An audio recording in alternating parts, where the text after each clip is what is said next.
हे, क्या आपको पता है कि जिस हवा में हम सांस लेते हैं वह असल में हमारे चारों ओर एक पतली लेयर में लिपटी हुई है।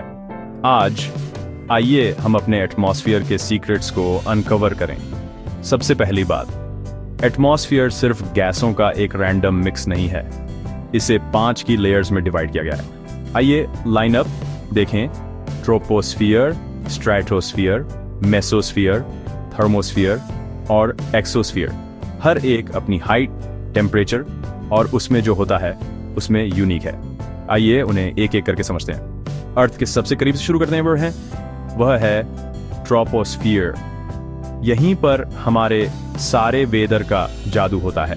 क्लाउड्स बनते हैं, बारिश गिरती है और हवाएं चलती हैं, सब कुछ जमीन से लगभग 0 से 12 किलोमीटर के अंदर।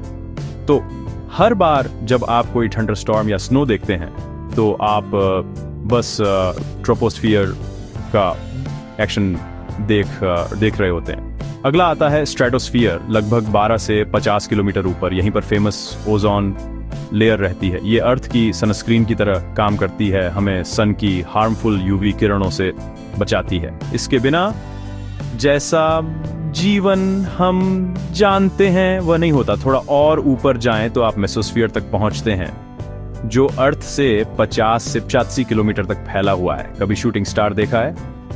वह असल में एक मीटियोर है जो इस लेयर में जल रहा होता है। मेसोस्फियर हमारे प्लैनेट का मीटियोर डिफेंस सिस्टम है। उसके ऊपर है थर्मोस्फियर, 85 से 600 किलोमीटर ऊपर तक। यहाँ का टेम्परेचर बहुत ज्यादा हो सकता है और ये शानदार ऑनरोरा का घर है। वे जादुई नॉर्दर्न और सदर्न लाइट्स। यहीं पर स्पेस स्टेशन भी ऑर्बिट करता है। और आखिर में एक्सोस्फियर, सबसे बाहरी लेयर, जो लगभग 600 किलोमीटर से शुरू होकर 10,000 किलोमीटर तक फैली हुई है।